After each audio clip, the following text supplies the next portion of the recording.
Have you ever played GTA 5 on the PlayStation and chased some random grandma around with a baseball bat and then repeatedly bashed her skull in until you felt sorry for her and logged off the game? Well, that's sort of what I imagine happens whenever a police officer arrives at a crime scene where the criminal is so dumb that it almost feels unethical to arrest them because of how helplessly stupid they are, such as this guy. The criminal's so stupid they were studied by psychologists by Dyer Drip. Back in the far-off year of 1995, two men, MacArthur Wheeler and Clifton Earl Johnson, decided they wanted to rob some banks. In order to do so, they felt that they needed the perfect disguise. That's where MacArthur got an idea. If invisible ink can't be seen, what if you could make your face invisible? He thought that, since you can use lemon juice as invisible ink, it might make anything it touches invisible to cameras. Being that it was a bit of a leap in logic, MacArthur decided to put his new theory to the test. He began to vigorously rub lemon juice all over his face. He noted that it was burning his face and his eyes, causing him to have trouble with his vision. He had to squint to even see, but he decided to power through regardless. He then took out a Polaroid camera, turned it around, and took a picture of his face to see if it really worked. To his surprise, it did. There was nothing on the photo. However, it was later highly suspected that MacArthur simply made a mistake while taking the photo. It's believed that, either due to the lemon juice in his eyes making it difficult to see, or his own stupidity, probably both, MacArthur pointed the camera away from his face while taking the photo. Wait, this guy just blinded himself with lemon and somehow managed to convince himself that because he couldn't see the photo, because it was so blind from the lemon juice, that the photo couldn't see him. So he was effectively invisible. Lemon juice is highly acidic and can damage your eyes, so do not put lemon juice in your eyes. If one were to be generous, you could argue that it might have been a mistake in the film or the lens of the camera being misaligned, but it's far more likely that MacArthur simply missed. Fully confident that he had discovered a real-life cheat code, MacArthur and Clifton were more than ready to head out and rob some banks. On the afternoon of January 6, 1995, they set out on their mission. One bank they robbed was at the Fidelity Savings Bank in the Brighton Heights area of Pittsburgh, Pennsylvania.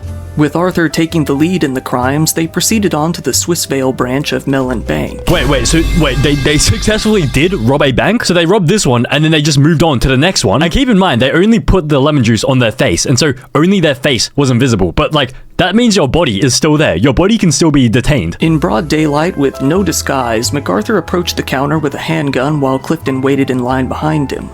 MacArthur demanded some money from the teller. Bro, look how clearly you can see his face. And this entire time, he genuinely believes to himself that his face is invisible because of the lemon juice. I mean, to be fair, this was in 1995, and so he didn't have like a webcam or something to see himself with. He only had that dodgy Polaroid camera. I don't think digital cameras were invented then. Actually, no, they were. Wait, then... what? MacArthur demanded some money from the teller, waving his gun around while doing so. With the lemon juice on his face and burning his eyes, he felt empowered. No camera could even see him. He had already won. Getting about $5,200 from the heist, they made a break for it and left the building. Altogether, they got about $8,900 in total from both of the robberies. Yeah. The police came out to the bank and asked to see the security camera footage. There they found a lot of images of MacArthur, his face clear as day. With a clear photo of his face and his 5'6", 270-pound stature, he wasn't exactly the kind of guy that would blend into a crowd if people were looking for him. A few months later, they decided to broadcast his photo and the details of the case on a local TV show called Pittsburgh Crime Stoppers, and it was actually only a matter of minutes before MacArthur was identified as the man in the photo. Less than an hour after the show was broadcast, the police were making their way out to MacArthur to arrest him. When they approached him, he said that he wasn't the man who robbed that bank, fully confident that they had no evidence against him. When the police presented his photograph from the security camera footage and asked, "Is this you?" he was floored. All the color drained from his face as he screamed, "But I wore the lemon juice! I wore the lemon juice!" Right, you're gonna tell the police officer the Krabby Patty secret formula, so now no one else can do this method. The method is gonna get patched. Great way to ruin the fun for everyone. It wasn't too long before they were on Clifton's trail as well. Once he was arrested and went to trial, Clifton didn't only plead guilty to the robberies they knew of, he also admitted to committing some robberies the year prior in 1994 as well. What? This is exactly why the police are meant to say, you have the right to remain silent. Anything you say will maybe use against you. Why are you just admitting to every single crime you've done? I'm not saying it's good to lie, but Like, in this situation, wouldn't it be better to just, like, shut up? While doing so, he testified against MacArthur, sealing his fate. While Clifton got a 5-year prison sentence for himself, he really only acted as backup during the robberies.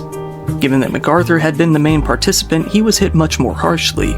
He was given a 24.5-year prison sentence. After the two went to jail, a summary of the robberies was published in the 1996 edition of the World Almanac. A man named David Dunning, who was a professor of social psychology at Cornell University at the time, came to stumble upon the story that way. Intrigued, he decided to look more into the case, checking out a few local newspapers from the Pittsburgh area at the time. While reading about the case, Dunning was hit with inspiration. He began to formulate a theory. He later explained his thought process, saying, "If MacArthur Wheeler was too stupid to be a bank robber, perhaps he was also too stupid to know that he was too stupid to be a bank robber. That is, his stupidity protected him from an awareness of his own stupidity." What? Did they... Wait, what? Is that like wait, first of all, we gotta go back. Like, this guy got 24 years in prison? Is that the sentence for, like, robbing a bank? But this guy was also so delusional that he got studied. He actually got studied by psychologists. This guy is not even real. They think this guy's like an alien or something. But I mean, at least we get some good out of this case. Like, there is a positive out of this. So I assume this is gonna be some sort of theory. So if the person was too stupid to be a bank robber, then they were also too stupid to know that he was too stupid to be a bank robber. And so his stupidity protected him from his awareness of his own stupidity. I don't understand. Wait, I need some clarification. Imagine someone is wearing silly looking pants, but they don't know it, and they're too silly to even realize they might look silly. So they just walk around happy and confident, not worried at all. He's too silly to know he is silly, and because of that, he doesn't feel embarrassed or confused. His own silliness is actually protecting him from feeling bad about it. Oh, okay, so it's basically ignorance is bliss. That is the concept. Dunning decided to get the help of a graduate student named Justin Kruger to organize a research program to prove whether or not this theory had any merit. They wanted to see whether someone's perception of their own competence could be measured against their actual competence. They ended up publishing their study in 1999. The paper included the line, "Not only do they reach erroneous conclusions and make unfortunate choices, but their incompetence robs them of the ability to realize it. Instead, like Mr. Wheeler, they are left with the mistaken impression that they are doing just fine." This study came to be what is called the Dunning-Kruger effect, a psychological effect that is still brought up today whenever someone acts in a similar manner. Wait, the Dunning-Kruger effect. I'm pretty sure I've heard that before. Wait, so that was created because of this case with the person with the lemon juice. That... purely from this case. Oh yeah, I think I've heard of this. It's a cognitive bias where people with low ability in a specific area tend to overestimate their confidence. Dunning and Kruger weren't even the only people to come to study MacArthur Wheeler. R. Lofton Hudson, who was both a pastor and a psychologist, came to take an interest in him as well. He said that this could be happening to anyone and they wouldn't even know, saying, "We mistakenly and uncritically believe in our relational skill set when in reality these skills may be no more effective than Mr. Wheeler's special cream."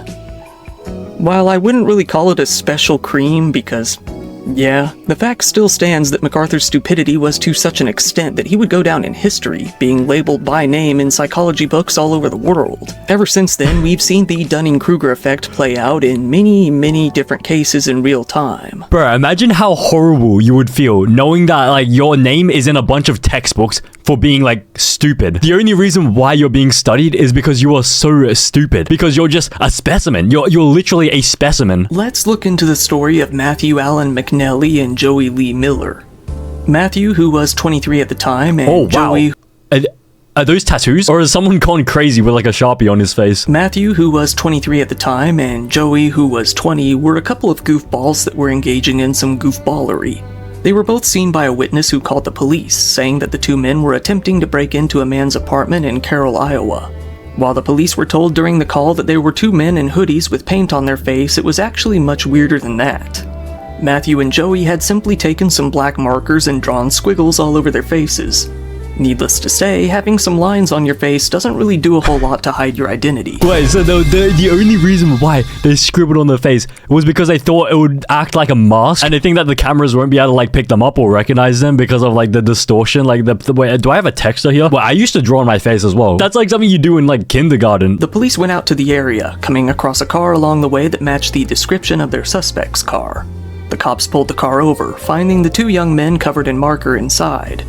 Not only were they dumb, the two were both fairly drunk as well. They arrested the two men at gunpoint as they had just attempted a robbery moments before. As it turns out, they had even used permanent marker, meaning the police couldn't even get it off for their mugshots. A police officer called the two men Dumb and Dumber, leading to the media running with that moniker. Wait, these are literally their mugshots. These are their official mugshots. They couldn't even get it off in time for the mugshot. It looks like they fell asleep first at the sleepover. Like, everyone just started drawing on their face and, like, nutting in their mouth. Jokingly, the local police chief said, "We are very skilled investigators, and the black faces gave them right away." To a local radio show, he Wait. Isn't that racist? The black faces gave them right away. Wow. So if anyone is black, they're immediately a criminal? That is insane. Okay, wow. To a local radio show, he added, "I've been the chief here almost 25 years. Been with the department 28 and a half years, and I've seen a lot of things that make me laugh and weird things, but this was probably the best combination of the two. Strangely weird and hilariously funny all at the same time. I mean, just the face thing is what sets it apart." Both of the two were charged with attempted burglary, with Matthew getting an extra charge of driving while intoxicated. Wait. They didn't even get charged for burglary? It was attempted burglary? They couldn't even burgle anyone? Was that how bad they were as well? So they were not only bad at doing disguises, but they were also, like, horrible at actually burglaring a place? They couldn't even get into a place? The charges were later lowered to attempted second-degree burglary, and the two were released on bail. Wait, it's even worse now? Attempted second-degree burglary. What is second-degree burglary? I've never heard of that before. So they were so bad that they couldn't even do, like, attempted burglary either. They had to do attempted second-degree burglary. Unlawfully entering a building with the intent of committing a crime, but without the presence of aggravating factors. Bro, were these faces not aggravating enough? Maybe it's because the texture made, like, them just less aggravating. Like, as soon as you see, like, the goofy-ass faces with, like, the texture all over it, it becomes less aggravating to the point where it's, like, not even attempted burglary. It's just attempted second-degree burglary. After a while, the judge just dismissed the case against them entirely, saying that there was no physical evidence that they were trying to break in anywhere. Given that there was no real evidence and that neither of them had a weapon and nobody was injured, they just kind of let it go. That's it? Those two weren't even the only ones to try out this sort of disguise, which brings us to the case of a Florida man, maybe? In Holiday, Florida, at the Holiday gas station to be specific, a burglar was prowling around. This person, who was dressed up in a pilot-style jumpsuit and a bandana, walked into the store and told the clerk to put her hands up. This person then demanded cash from the register, and the clerk handed it over fairly swiftly. One strange aspect of the case was that the robber didn't have a weapon and never even claimed to. The most strange aspect, though, was the disguise. Much like Matthew and Joey, this person had drawn on a beard with a permanent marker. Bro, this is a beard? Why would he do that? Does a beard make you more intimidating? Because he didn't even have a weapon. He just asked the person to hand him some cash, and the person handed cash over. Is this even a burglary? At that point, like, you're just requesting cash, and the person's giving you cash. If anything, the cashier is the one that's committing the burglary, because they're stealing from the cash register. They're an accomplice in the burglary, because they're just complying. Well, there's no weapon, no nothing. The robber then hopped back into their car and sped off south down the highway. Without much to go on, the police took to Twitter to post about their suspect. They originally described the person as being a white male in his 30s or 40s with long dark hair and a heavyset build. However, it wasn't too long before they revised their statement, noting that while they did assume the suspect was a man, they didn't actually know for sure. They said, "We are still looking for tips and the suspect may be a male or a female." The strangest aspect about this case is that the disguise might have actually worked. The suspect in this case was never actually caught. What? What? You couldn't even catch them? Wait, so that means maybe the texture method is not so bad after all. It hasn't been patched yet. However, it's more likely that this wasn't due to the fake beard and more due to the fact that this was a random highway robbery with very little photo and video evidence to go on. This could have just been a random person on the highway on a long trip who went far away afterwards and never looked back. We don't only have a beard, we also have the case of Mustache Lady. Out in Boston, a robbery was taking place at the Webster First Federal Credit Union. In broad daylight, at about 1 p.m., a woman entered into the bank and handed the teller a note, threatening to end her life if she didn't hand over some cash. She was described as being a white woman, around 20 to 30, who was wearing glasses and a blue hoodie. More interestingly, she had drawn a mustache on her face with an ink pen while doing nothing to hide any of her other feminine traits. Okay, great. So being a man increases your chance at, like, your success rate at robbing someone? by 50%. Is that the thought process? She draws a fake French mustache and thinks this is enough to hide like the rest of her identity. Much like in the previous case though, it seems that this woman actually did get away with it. When the police took to the internet to try and find out who this person was, they didn't really end up getting any good tips. Wait, the mustache, bro, how bad, like no offense to police officers, but like how bad do you have to be to just not catch these people? You're just gonna let some woman with a drawn mustache rob your bank like that? So maybe the real meta is like the texter plus mustache. So if you do texter all over the face, it's not gonna work, but it's only if you do texter to draw a beard or a mustache that it's gonna work. This is most likely not because of the mustache. I mean, it's barely even visible in most of the photos. It was more likely due to the fact that nobody recognized her. She probably just lucked out. Oh, or it could have been the mustache. It could have definitely been the mustache. The president of the credit union wasn't too bent out of shape about it. He said that he was just happy that nobody was hurt. Moving away from pins and markers, we also have the strange story of Casey G. Kazi. Casey was a 25-year-old man living in Ashland, Kentucky. He was a pretty heavily tattooed guy, the kind of look you would expect. Are you sure they're tattoos or is it permanent marker? It could be permanent marker. This could be the next level above, the new meta. So instead of permanent marking the mustache, you just permanent marker all over the body, like tattoos? He was a pretty heavily tattooed guy, the kind of look you would expect for a robber. Likely knowing that he would need some sort of disguise to hide this easily identifiable look, he decided to use a very simple tool. He gets a skin-colored permanent marker and he draws all over the tattoos. Bro, the permanent marker, it's the meta. How much do these even cost? You can get a 12-pack of Sharpies for $12.50. Unavailable online though. I'm gonna have to go in-store to get it. Oh, you can get colored Sharpies. And I think this is this is available online as well. Wait, what is this? 24-pack for $25. Oh, wait, look how many pages. There are 20 pages worth of permanent markers. Wait, what is this? Born Dual Tip graphic design markers, 60 pack, 60 for $39. That's a bargain. Okay, you know what? This could be the play. This might be the play. He decided to use a very simple tool, duct tape. Oh, Wrapping okay. the tape around his whole head, he left a portion open for his eyes and mouth. Confident that he would succeed in the crime this way, he approached a local liquor store. Bro, he looks like, bro, he's like Rey Mysterio. Is that the guy, Rey Mysterio? Is he trying to enter the WWE? Yeah, it's like a wrestling mask. Confident that he would succeed in the crime this way, he approached a local liquor store. He entered into the store and threatened to injure the clerk inside if she didn't pay up. Bro, he's gonna do a WWE slam on the clerk if they don't pay up. So she did. Another employee, though, wasn't having it. When Casey left the store, this other employee chased him down, beat him up with a baseball bat, and held him there in a chokehold until the police showed up. Wait, he got WWE'd against him. He got chokehold, like the WWE chokehold. And this is what he looks like now. He's not Rey Mysterio. He is, okay, what's a good pun? He got Rey Mysterio choked. Okay, that's pretty bad. That is honestly pretty bad. The police arrived and found that Casey didn't even have a weapon in the first place. Not only that, but his duct tape was very easy to remove as it had gotten pretty loose from all the sweat. It wasn't too long before Casey became a local, even national spectacle. He was labeled as the duct tape bandit and typically ended up on any top 10 dumbest criminals list that you might come across. In an interview from jail, Casey proclaimed his innocence, despite the mountain of evidence against him. Ooh, he's not taller than 6 foot. Unlucky. Okay, anyway, what were they talking about? In an interview from jail, Casey proclaimed his innocence, despite the mountain of evidence against him, photos of him in the duct tape, and being caught in the act. Right, should have used the texter, should have used permanent marker. They call you the duct tape bandit. That's not you? Look at me. Do I look like a duct tape bandit, baby? I'm not no duct tape bandit, you hear me? Live one-on-one, Ashland, Kentucky, you know this is not me. Now look, do the math, do the homework, man. However, Casey came to change his tone not too long after. He pled guilty to a charge of second-degree robbery. After a plea deal, he was sentenced to 10 years in prison. Bro, second-degree robbery? What is this second-degree stuff? What is second-degree robbery even? Using some level of force without necessarily having a weapon. Okay.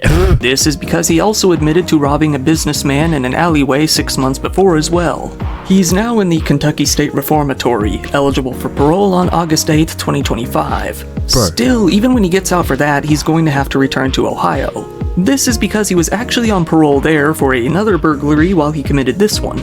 So whenever he does get out, he's going to have to go back and complete the remainder of his sentence there as well. What, he admitted to robbing someone else 6 months earlier? And even worse, he has to return to Ohio, out of all states, No, this is not even real. This has to be scripted. This brings us to someone even dumber than Casey, that being David Spring. Okay, no offense, but he can hear colors. I bet he can hear colors. No offense, of course. David was a habitual shoplifter in Alfreton in the UK. While we don't know the true extent of his thievery, we do know of a few items that he stole.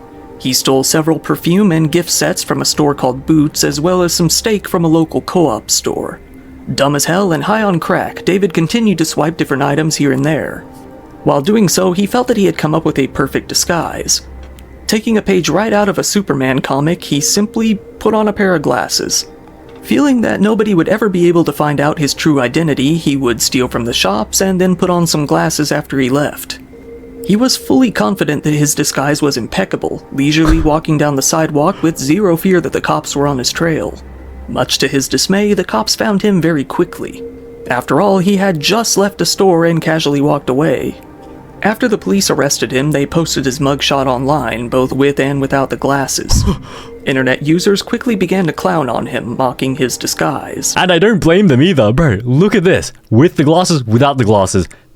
Wow, what a great disguise. This is Clark Kent. But I mean, I was reading about like how the Clark Kent disguise actually works in Superman, and like, okay, it's pretty interesting. So basically, when he's Clark Kent, he's sort of like, he blends in. He's like an average Joe. He's nothing that stands out, nothing unusual. And he intentionally does that so that he just doesn't stand out, so that no one will like actually pay closer attention to him. But then of course, you know, on the other hand, Superman is very like, it's very different to anything else in the world. And so that's why like Superman gets attention, and then Clark Kent is just like, no one notices him. Also, I'm pretty sure there was like another thing where like the actor of Superman stood in public and he wasn't wearing the Superman outfit and no one recognized him. Yeah, he was in Times Square and he was wearing a Superman shirt and no one recognized him. In the end though, he wasn't hit that hard.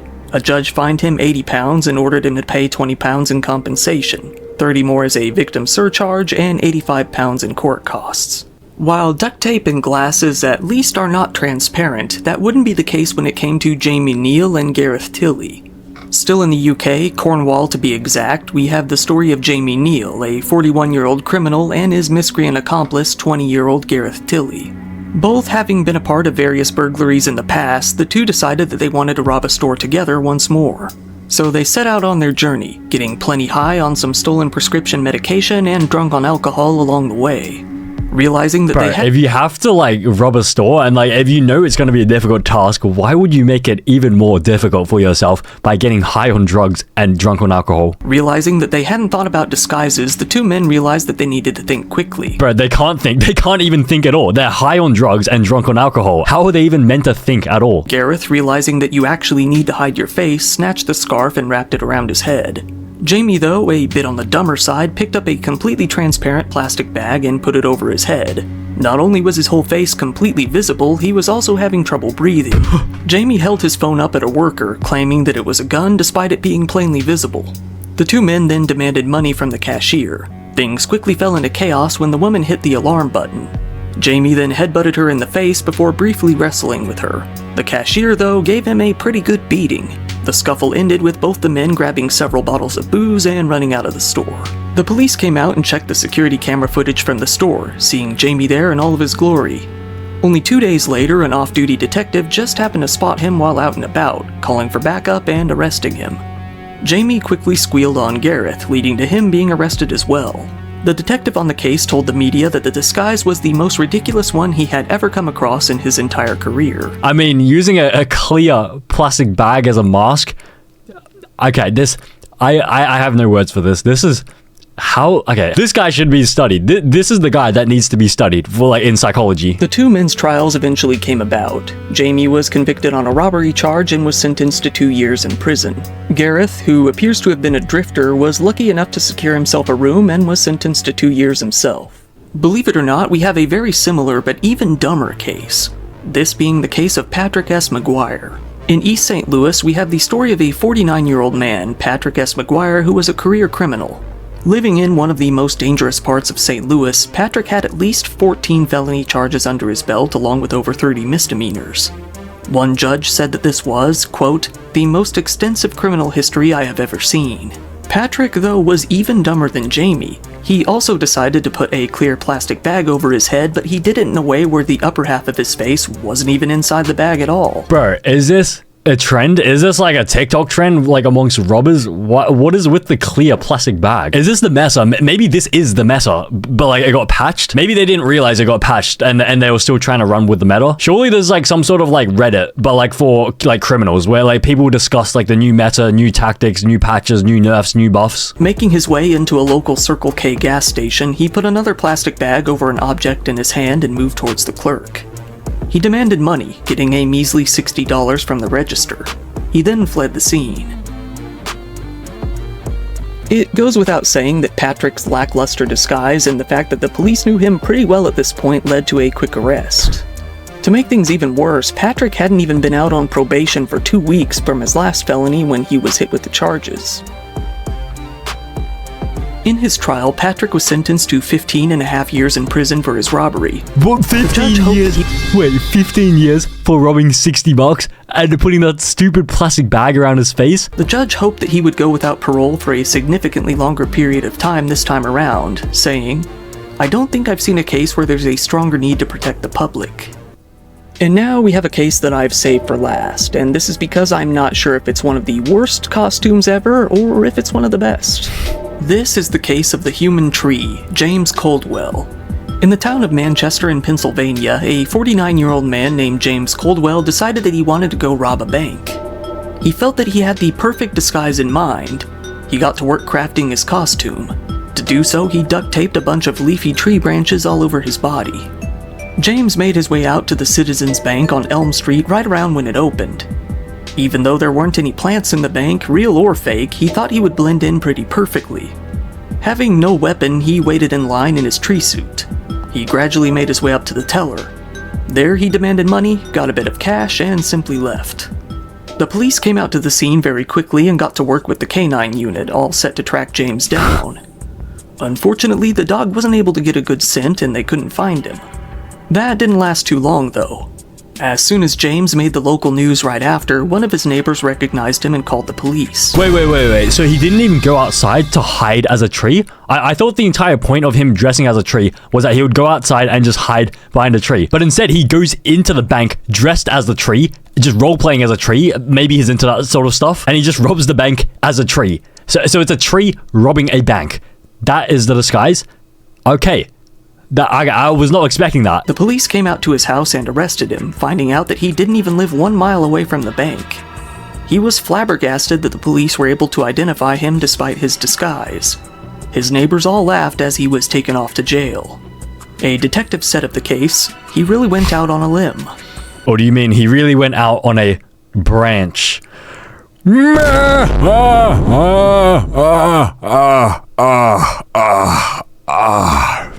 Yeah. So stupid you have to apply lemon juice every day for like 2 weeks before invisibility takes effect. Not